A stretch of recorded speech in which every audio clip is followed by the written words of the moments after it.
Qing's Prose Juicy candy. There are often 4 packs of bean curd candies on my table. I think about not eating them, but I can't bear to throw them away. Those bean curds were delivered to me by Brother Hegwan on a shortcut from Irelu last week. When he saw me, he didn't even bother to say hello, so he carefully handed the bean curd candy into my hand and said, "Grandma Da Mao asked me to bring this to you. I just went to Ningbo last month and came back yesterday." After that, he said goodbye and wanted to go home, because the rickshaw that brought him was still waiting at the door. I held him tight and asked the servant to send the car away first. So he sat down and told me everything about his hometown, this bean curd candy. He finally returned to the topic, mentioning the authentic Shanbai product. "Someone gave it to your grandmother, but Grandma Da Mao couldn't bear to eat it herself, so she insisted that I bring it out to you." She said, "Ah Qingding loves to eat bean curd candy. When she slept in the same bed with me since she was a child, she would wake up in the middle of the night and make a fuss about getting out of bed. Before I put some bean curd crumbs in her mouth, she would coo and stop making noises. I felt a little embarrassed, so I jumped in and asked, 'Brother Hegwan, how is my grandmother's health lately?' Brother Hegwan tilted his head and thought for a while, then replied, 'Grandma Da Mao is in good health, but she is getting older and her memory is always worse.' So he told me a story. Even this time when she asked him to bring bean curd to me, she made sure to keep him for some snacks. So, Brother Hegwan said, she groped under her pillow for a long time and pulled out a coin bag knotted with black velvet. She carefully opened the bag, took out a few tickets, looked at them again and finally snatched one away. It was green in color, and he handed it to my brother and said, 'Ah, this time a dime is not wrong, right? Take it quickly and buy 10 steamed buns. They want them hot. Brother Guan, bring bean curd to your sister. We don't have anything good to treat her to rent snacks. 10 steamed buns a dime is enough.' My brother couldn't help but laugh after hearing this. Brother winked and ran away. After a while, he jumped up and down with a bowl of steamed buns. My grandmother picked 2 for Brother Hegwan and 2 for my younger brother. She murmured, 10 buns for 1 dime are still so small. 10 buns for 1 dime. 1 for 1 penny. 1 penny is enough. 3 copper coins. The total number of copper coins is not." My brother laughed even more from ear to ear. Even the last half of the bun was choked in his throat. Brother Hegwan also found it funny. He said later, "Your brother told me that Ningbo steamed buns cost 50 cents each, and what your grandmother gave him was a dime note from the old central bank. So he folded it in half and made it 5 cents. But they were not willing to do it. I wanted to laugh as I listened, but when I lowered my head and saw the 4 packs of bean curd candies in my hand, I suppressed my smile. Soon after I said goodbye to Brother Guan, I straightened the 4 packs of bean curd candies, placed it squarely on the table. This bean curd candy has become damp because it has been stored in a bad place for many years, and even the wrapping paper has been soaked by sugar water. I thought that my grandmother had come all the way to ask someone to bring it to me, so I should eat it properly. But I also thought that it is not good to eat wet food, so I might as well let it moisten as a souvenir. So, these 4 packs of bean curd candy were placed on the table until now. As the saying goes, see things and miss people. When I see bean crispy candy, I easily think of my grandmother. My grandmother has a long figure, a fair face, and very delicate eyebrows. Her only flaw is that her teeth are too bad. By the time I came back from my grandmother's house and slept in her bed when I was 6 years old, she only had 3 teeth left in front of her door. But she also likes to eat sweet things when she wakes up in the middle of the night. We slept on a large Ningbo bed with a Xiang Yifu cloth tent. It had not been washed for many years, and the white tent top had turned to dust. Inside the bed, there is a wooden board with food placed on it. I slept in it, just under the wooden plank. If I accidentally sat up in the morning, the top of my head would hit it, causing the food placed on it to be bumpy and unstable like a boat encountering huge waves. After coming down, of course, there was no hope of survival. Either I would eat it all to myself, or I would share it with my grandmother. My grandmother is very active by nature. First of all, she likes to talk. When she got up early in the morning, she kept mumbling. It wasn't until everyone went to bed at night that she had no choice but to stop.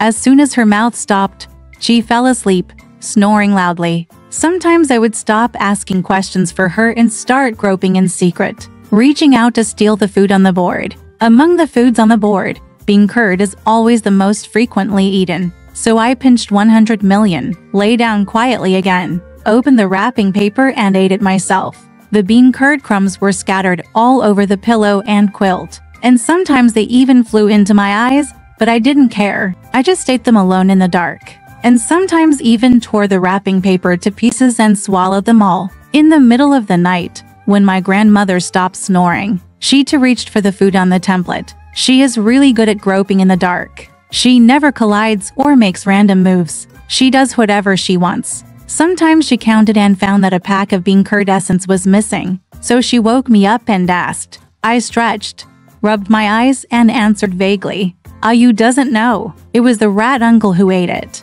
But she couldn't hide this. But her hand, she touched the side of the pillow. There were bean curd books all over the bed. So she smiled and pinched me and said, "You, the little mouse, must have eaten it secretly." I gave her a twist and she woke up completely. So the two of us started stringing bean curds again in the dark. She would never light a lamp in the middle of the night. Firstly, she was reluctant to part with the oil. And secondly, she was afraid that the fire would burn the tent accidentally. She pinched some of the bean curd candy book and put it into my mouth, asking me to hold it until it melted before swallowing it. With a goo sound, I swallowed it, and she picked up some more and put them into my mouth. Slowly and quietly, my mother-in-law and grandson ate soybeans late at night. After finishing a pack, I shouted for more, but she refused and just patted me gently. After a while, I felt hazy. As she fell asleep, her snoring started to sound. We never make the mattress, so there are crumbs of bean curd and other broken things on the pillow and in the quilt, which feel a bit rusty after sleeping on it. But we are used to it and we will never feel any great discomfort. When I got up the next morning, I just straightened the quilt slightly and never patted the mattress or anything to keep the crumbs in the same place. Sometimes the bean curd crumbs stuck to my ears or face. When my grandmother discovered it the next day, she would carefully take it off and put it in her mouth, saying it was a sin not to eat it. When I saw it, I quarreled with her and asked her why she didn't give it to me if it was stuck on my face. She couldn't pester me, so she had to go in and open another package, pinch some for me to eat, and then carefully wrapped it herself, ready to wait until midnight to eat. She regards bean curd as a treasure, and the old big bed as her treasure trove. Later, my attention finally focused on this treasure house. I couldn't get enough of it, so I wanted to steal it. From then on, she hid the bean curd elsewhere and never let it enter the treasure house until night. But I miss it more and more, and I can't look forward to the night. At night, I urged my grandmother to go to bed early, hoping that she would wake up early and eat bean curd candy. One day, my father came back from Shanghai, and they all talked until midnight. I woke up alone. I couldn't see my grandmother, and I couldn't touch the bean curd. I wanted to shout, but I was afraid of my strange father. I felt extremely sad. After waiting for a long time, I couldn't bear it anymore, so I had to fumble around beside the pillow and under the quilt, picking up some uneaten tofu crumbs. When I was choking, I suddenly heard their voices coming into the room, so I didn't dare to say anything, and quickly got into the quilt, motionless, pretending to be asleep. "Where's Qing?" his father's voice asked, putting down the lamp. "I think it was caught in the quilt," Grandma replied. "It's unhygienic to sleep with your head covered at night," said my father, approaching as if he wanted to lift the quilt for me. I was frightened, but fortunately my grandmother immediately stopped me. "The child is asleep. Don't wake her up." My father had nothing to say. Grandma Fanzai was undressing like Li Xiang, holding the bean curd in his mouth. The melted sugar juice mixed with saliva flowed into the back of his throat, making his throat itchy and tight. I tried my best to hold back my silence. After a long while, a goo sound finally broke out. My father immediately lifted the quilt and asked, "What are you eating, Qing?"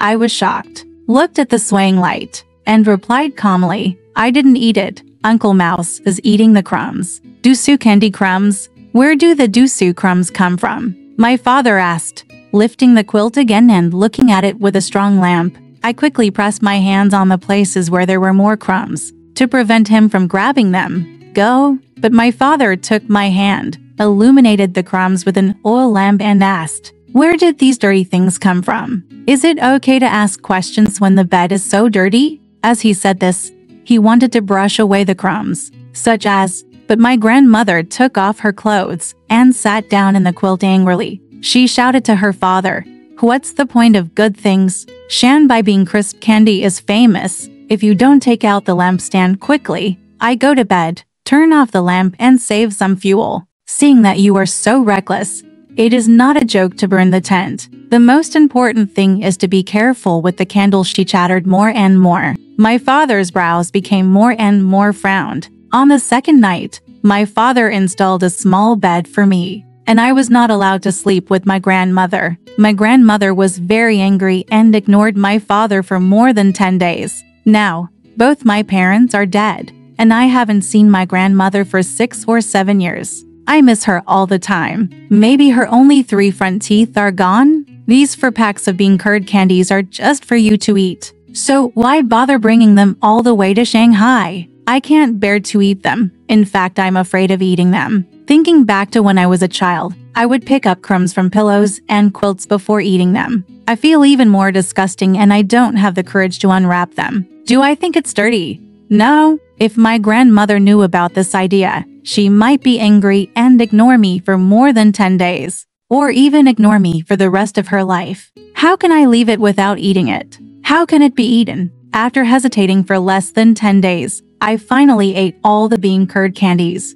Although they are already moist, they are authentic products from Shanbai and taste very sweet. Sweet to my mouth and sweet to my heart. I wish you good health, my good grandmother. Alright, this part of the story ends here. Want to know what happened next? Let's listen to the breakdown next time.